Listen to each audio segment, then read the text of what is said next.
Mi nombre es Lucía Mendoza y desde hace 15 años he sido la abogada especialista en herencias más reconocida del Estado, aunque mi familia nunca se molestó en averiguar exactamente a qué me dedicaba. Para ellos, especialmente para mi hermanastra Verónica, yo era simplemente la hija que estudiaba leyes y que después trabajaba en una oficinita por ahí. Todo comenzó cuando tenía 18 años y mi padre, don Roberto Mendoza, se casó en segundas nupcias con Beatriz, una mujer ambiciosa que llegó con su hija Verónica de 16 años. Desde el primer día, la nueva familia dejó claro que yo era una intrusa en mi propia casa. Lucía, ahora que tenemos una familia completa, me había dicho mi padre durante una cena incómoda, necesitamos establecer nuevas reglas y dinámicas. Verónica, desde su lugar privilegiado al lado de su madre, me miraba con una sonrisa que no llegaba a sus ojos. Claro, papá Roberto. Ahora somos hermanas. Pero hermanas no éramos. Mientras yo me dedicaba a mis estudios con una disciplina que rayaba en la obsesión, Verónica se enfocaba en conquistar el corazón y la billetera de mi padre. Era una estratega nata, y para cuando me gradué de la universidad con honores, ella ya había logrado que papá la viera como la hija perfecta que siempre había querido. Durante mis años de universidad, trabajé medio tiempo en el bufete de abogados más prestigioso de la ciudad. Mi especialización en derecho sucesorio no fue casualidad. Había visto demasiadas familias destruidas por herencias mal manejadas y testamentos ambiguos. Me convertí en experta en proteger patrimonios familiares, aunque irónicamente, nunca pensé que necesitaría aplicar ese conocimiento en mi propia casa. ¿Sigues perdiendo el tiempo con esos libros aburridos?, me preguntaba Verónica cada vez que me veía estudiando casos de jurisprudencia en la sala. Debería salir más, conseguir un novio rico como yo. Verónica había logrado algo que yo nunca pude, hacer que mi padre se sintiera orgulloso sin esfuerzo aparente. Mientras yo trabajaba 14 horas diarias construyendo mi carrera, ella organizaba cenas elegantes, decoraba la casa según las últimas tendencias y se paseaba del brazo de empresarios jóvenes que impresionaban a papá. Mira a tu hermana, me decía papá señalando a Verónica mientras ella se arreglaba para otra cita importante. Esa sí sabe lo que quiere de la vida. Tú, en cambio, siempre con la nariz metida en papeles que nadie entiende. Lo que ninguno de ellos sabía era que esos papeles que nadie entiende me habían convertido en la abogada más solicitada para casos de herencias millonarias. Mi bufete, Mendoza y Asociados, manejaba los patrimonios de las familias más poderosas del país. Tenía clientes que pagaban mis honorarios sin pestañear porque sabían que yo podía proteger sus fortunas de cualquier conflicto familiar futuro. Pero en casa, seguía siendo la hija rara que perdía el tiempo con leyes. Hace 6 meses, cuando papá fue diagnosticado con cáncer terminal, las verdaderas personalidades salieron a la luz. Verónica se transformó en la hija devota perfecta, organizando citas médicas, contratando enfermeras privadas y asegurándose de estar presente en cada momento importante. Lucía está siempre trabajando, le decía a papá cuando él preguntaba por mí. No tiene tiempo para la familia. La verdad era más compleja. Sí trabajaba muchas horas, pero también había estado pagando discretamente los tratamientos médicos más costosos para papá. Los 100,000 pesos mensuales que costaba su quimioterapia experimental salían de mi cuenta personal, pero Verónica se llevaba el crédito por conseguir los mejores doctores. No te preocupes por el dinero, papá, le decía ella acariciando su cabeza calva. Yo me encargo de que tengas todo lo que necesitas. Durante las últimas semanas de vida de papá, Verónica prácticamente se mudó a su habitación. Controlaba las visitas, administraba sus medicamentos y se aseguró de que yo tuviera el menor contacto posible con él. El doctor dice que papá necesita tranquilidad, me informaba cada vez que intentaba visitarlo. Tu presencia lo agita mucho. El día que papá murió, yo estaba en el juzgado defendiendo un caso importante. Verónica esperó hasta que saliera de la audiencia para llamarme. Lucía, su voz sonaba extrañamente satisfecha. Papá falleció esta mañana. Estuve con él hasta el final. Regresé a casa inmediatamente, pero Verónica ya había tomado el control de todo. El funeral, los trámites, las condolencias de los vecinos, todo pasaba por ella. Yo era simplemente la hija que llegó tarde incluso para la muerte de su padre. Una semana después del funeral, mientras yo intentaba procesar mi duelo en silencio, Verónica organizó una reunión familiar para resolver asuntos pendientes. Como todos sabemos, anunció desde la cabecera de la mesa del comedor, papá dejó todo en orden antes de morir.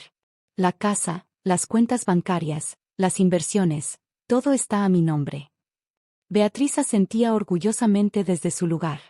Mi hija se encargó de todo. Roberto sabía que ella era quien realmente lo cuidaba. Saqué una copia del testamento que Verónica había presentado ante el notario público. Lo leí cuidadosamente, mi entrenamiento legal activándose automáticamente.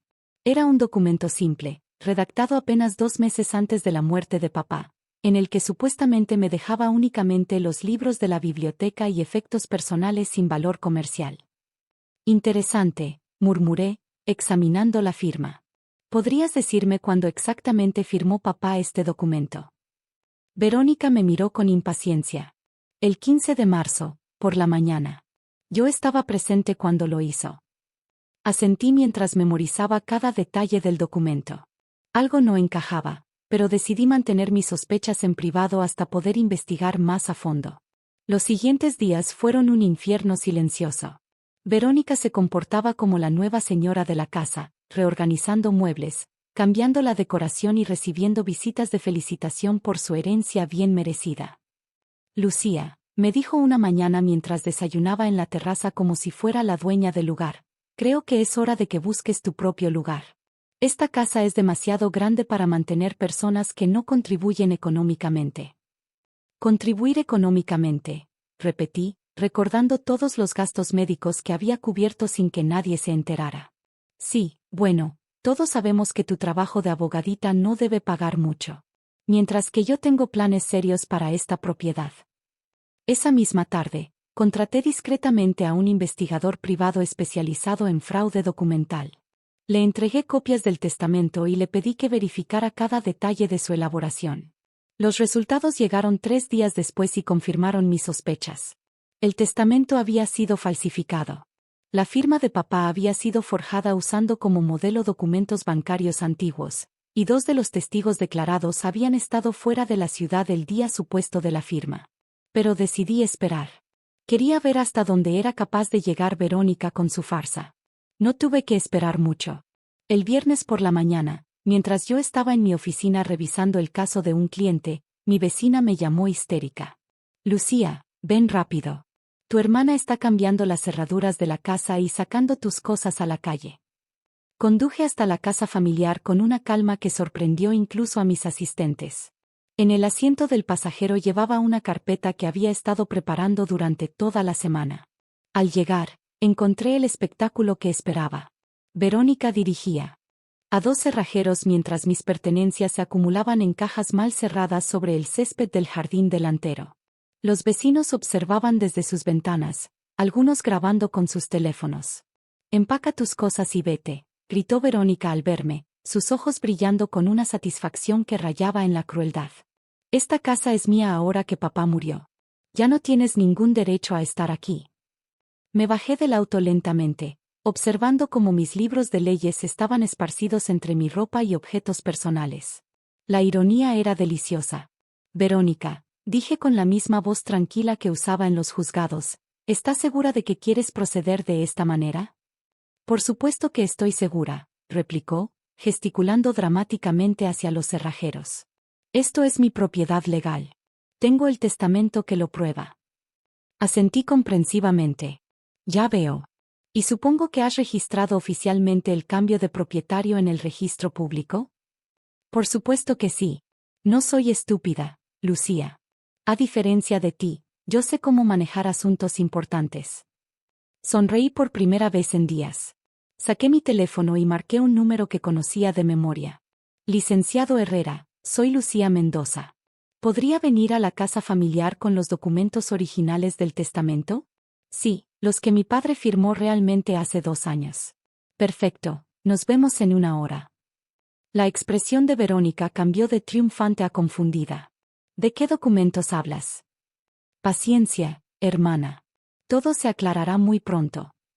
Durante la siguiente hora, mientras esperábamos la llegada del notario, Verónica intentó mantener su fachada de control, pero pude ver cómo la duda comenzaba a carcomearla. No sé qué estás tramando, me dijo, pero no va a funcionar. Tengo el testamento legal y es perfectamente válido. Estoy segura de que lo crees así, respondí, sentándome tranquilamente en los escalones de la entrada de mi propia casa. Cuando el licenciado Herrera llegó con su maletín de cuero y su expresión seria, Verónica intentó una última jugada. Señor notario, le dijo con su voz más dulce, espero que pueda confirmar la validez del testamento de mi padrastro. Esta mujer está intentando impugnar mi herencia legítima. El licenciado Herrera me miró y asintió casi imperceptiblemente. Habíamos trabajado juntos en docenas de casos similares. Señorita Verónica, dijo abriendo su maletín, me temo que hay un problema considerable con el documento que usted ha presentado. Extrajo una carpeta gruesa y la abrió sobre el capó de mi auto. Este es el testamento auténtico de don Roberto Mendoza, firmado hace 2 años en mi presencia y debidamente registrado ante 3 testigos. El color abandonó el rostro de Verónica. Eso es imposible. Yo tengo el testamento real. Lo que usted tiene, continué yo, levantándome de los escalones, es una falsificación bastante elaborada, pero falsificación al fin. Contraté a un perito en documentos para verificar su autenticidad. Saqué mi propia carpeta y extraje el informe pericial. La firma fue forjada, los testigos declarados no estuvieron presentes, y la fecha coincide exactamente con el día que papá estuvo sedado en el hospital después de su última quimioterapia. Verónica retrocedió como si hubiera sido abofeteada. No, no puede ser. Según el testamento auténtico, continuó el licenciado Herrera con voz oficial, la casa familiar, las cuentas bancarias y todas las propiedades de don Roberto quedan en fideicomiso administrado por su hija Lucía Mendoza hasta que alcance los 40 años, momento en el cual se convertirá en propietaria absoluta. Los cerrajeros habían detenido su trabajo y observaban el desarrollo del drama con fascinación. Los vecinos ya no se molestaban en disimular su curiosidad. Además, añadí, disfrutando cada palabra, el testamento incluye una cláusula específica sobre intentos de fraude. Cualquier beneficiaria que intente falsificar documentos o impugnar ilegalmente el testamento pierde automáticamente cualquier derecho a herencia. Beatriz, quien había permanecido silenciosa durante toda la confrontación, finalmente habló. Verónica, ¿qué has hecho? Yo solo. Papá me había prometido que, tartamudeó Verónica, su arrogancia convertida en desesperación. Lo que papá te prometió, dije con calma, y lo que legalmente estableció son 2 cosas completamente diferentes. Y como abogada especializada en herencias, puedo asegurarte que falsificar un testamento es un delito federal que conlleva entre 5 y 12 años de prisión. La mención de prisión hizo que Verónica se desplomara sobre el césped, entre las cajas con mis pertenencias. Por favor, susurró, no sabía, pensé que. Pensaste que podrías estafar a una abogada especialista en herencias, completé. Esa fue tu primera equivocación. El licenciado Herrera cerró su maletín. Señorita Lucía, desea proceder con los cargos criminales. Miré a Verónica, reducida a un montón tembloroso en mi jardín, y sentí una extraña mezcla de satisfacción y lástima. Por ahora, no, decidí. Pero quiero que tanto ella como su madre abandonen esta propiedad inmediatamente. Y obviamente, el testamento falsificado debe ser reportado a las autoridades correspondientes. Los siguientes días fueron de reorganización completa. Verónica y Beatriz se mudaron a un apartamento pequeño que Beatriz pudo permitirse con sus ahorros limitados.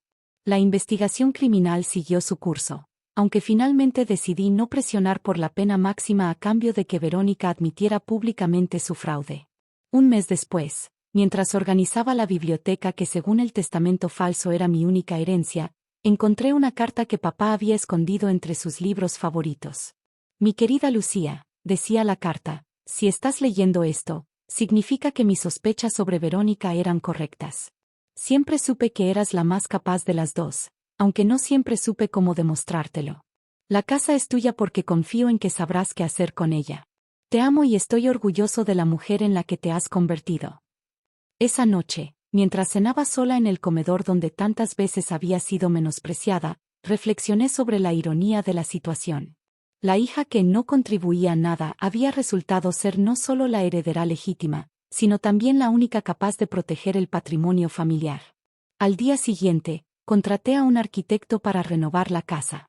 No porque necesitara cambios, sino porque quería borrar los recuerdos de humillación y reemplazarlos con un hogar que realmente reflejara quién era yo. 6 meses después, cuando la renovación estuvo completa, organicé una fiesta de inauguración. Invité a mis colegas abogados, mis clientes más importantes y, después de mucho pensarlo, también a Verónica y Beatriz. Verónica llegó vestida modestamente, su arrogancia anterior reemplazada por una humildad que parecía genuina. Lucía, me dijo durante la fiesta, quiero disculparme. No solo por el testamento, sino por todos estos años en los que no te valoré. Acepto tus disculpas, respondí, pero espero que hayas aprendido que el verdadero valor de una persona no se mide por apariencias o prejuicios. Mientras observaba mi casa llena de personas exitosas que me respetaban profesionalmente, recordé las palabras de papá sobre estar orgulloso de la mujer en la que me había convertido. La hija que supuestamente no contribuía a nada había resultado ser la única capaz de preservar y proteger el legado familiar. Y esa, pensé mientras brindaba con mis invitados en mi propia casa, era la única contribución que realmente importaba.